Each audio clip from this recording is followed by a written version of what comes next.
something come over. Alright, we around to help them. Not all the vehicles can close it. This vehicle can close it. We'll lock away in the wilderness. Nobody close it. Cross. Yesterday. Alright, now folks, turn out. Well, we now welcome two brave journalists who have shown remarkable dedication and resilience in the face of danger.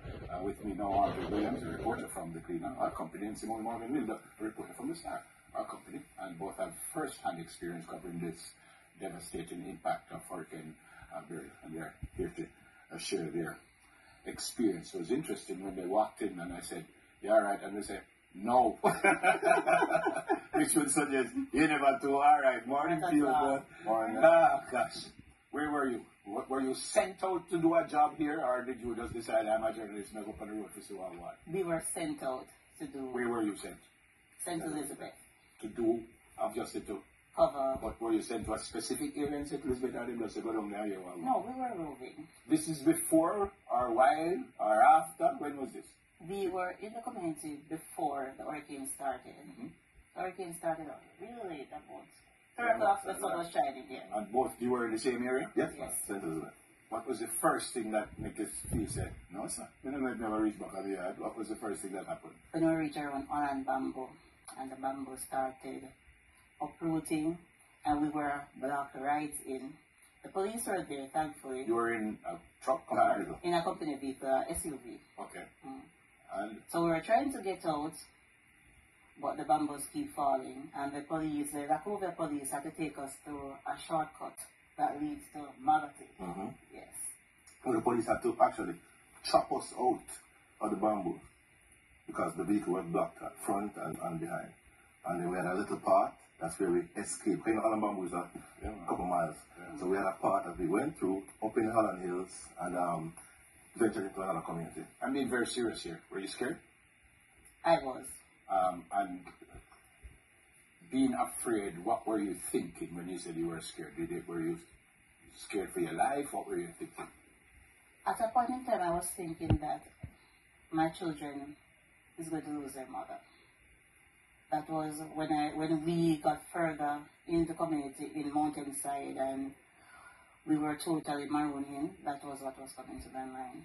What was going on around you? Was it water rising? Was the water rising, the hurricane force winds, and this area, as I said, was shaking, rattling with the wind.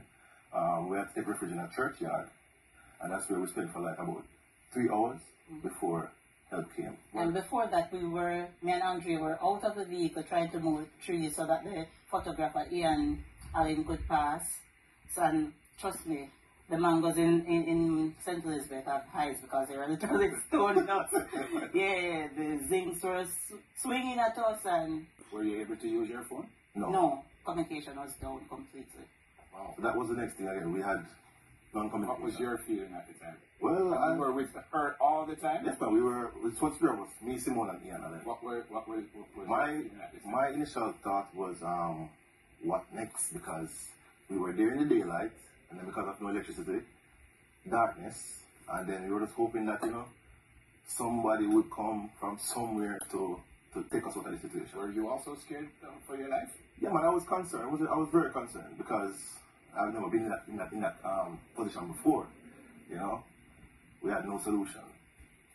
At the time, did you say, "Well, this is it, with this journalist thing, I go sleep"? Absolutely not. Not Have you ever been through anything like this? No, never. Whether it's war or anything, you've never been through anything like this?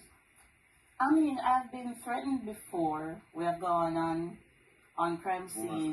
Yes. And you are threatened? Yes. Anyway, we won't go there because we're talking about this. So, all right, so you're blocked in, can't use your phone, you can't move. What happened after that? How did you eventually see a little daylight at the end of the tunnel? All right, so we were there in pitch darkness. Mm-hmm. And then, all of a sudden, I see 2 lights coming down, and I forgot that I was in a category 4 hurricane, and I dashed out the vehicle because this was our savior coming. And then it was your savior coming? Yes, indeed. Mm-hmm. And he was actually on his way to assist his mother in another district because her roof had flew off. So that is pretty much how he came. And he saw you, but he didn't. He wasn't coming for you. No, not at all. So was the SUV branded? That's right. So he initially figured out it was some journalists who were stranded, and he just invited us in his family home to say, look, Where was this? in Mountainside, Round Hill Mountainside. What was the drive from where you were to get to that house? About a minute and a half. So. Okay, so Right. that was part was it. So you were all right as soon as you jumped in. Oh yes. When were you able to get in touch with your family? When we reached, I think pretty much when we reached to his house, he was up on a hill, so it got a little bit of signal. And we could contact the greener, we could contact our families, and they were very, very scared. You know, I don't want to flap people on TV, but you cried. Yes, I did. I did. I did. I want to ask it a different way. Same question. You born? No, I cried. Or you just cried? Yeah. No, I didn't cry. I was just doing a lot of thought, doing a lot of thinking, you know, until What really I think about? just how are we going to get out of this? You know, we're stuck. And the hours have been going, it was 3 hours going on to 3.5, you know.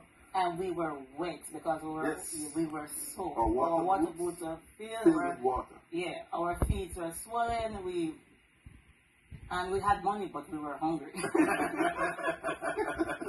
So, when you went to the gentleman's house, I suspect him gave you food. Yes, Yes, man. man. The St. Elizabeth warmth amongst the people. He gave us some mint tea. What's his name? O'Neill Robinson. All right, Mr. Robinson, thank you so much, sir. Thank you so very much. So, if our next one come next week, God forbid, and them said St. Elizabeth, Sims, what you tell them? I will be there. We know the work that we signed up for, you know. Straight back at St. Elizabeth? Right back at St. Elizabeth. Right. But this time I think we'll be more.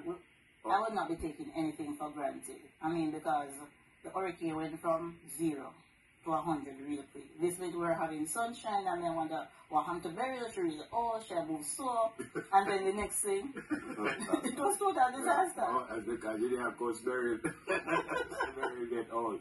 Boy, can't do this without you, you know. Whether we like it or not, we need you guys to tell us what's going on in the different areas.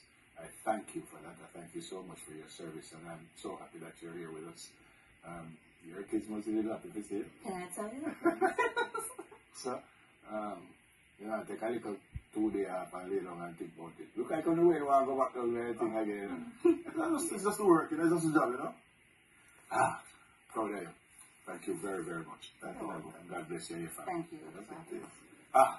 Andre Williams, reporter from the Jamaica Green, and Simone Morgan, reporter from the Jamaica Star. Second edition, News in 5, when we come back.